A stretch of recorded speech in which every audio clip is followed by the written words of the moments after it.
আল্লাহ তুমি আমার গুনাহগার উম্মতকে বাঁচাও।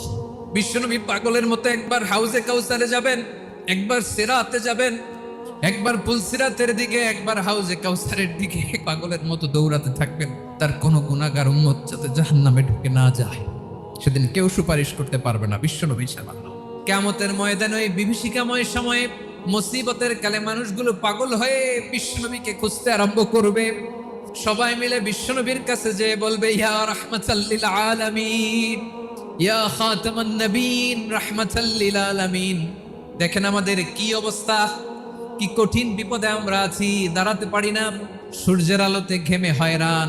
আজকে কেউ সুপারিশ করতে পারবে না। সব নবীরা অপারগতা স্বীকার করেছে, তারা বলেছে আপনি ছাড়া কেউ নাকি আল্লাহর সামনে দাঁড়াতে পারবেন না, আপনি একটু সুপারিশ করেন। বিশ্বনবী বলবেন, আসো আসো, আজকের দিনে আমি ছাড়া আল্লাহর সামনে কেউ দাঁড়াতে পারবে না। বিশ্বনবী মাকামে মাহমুদে যে আল্লাহ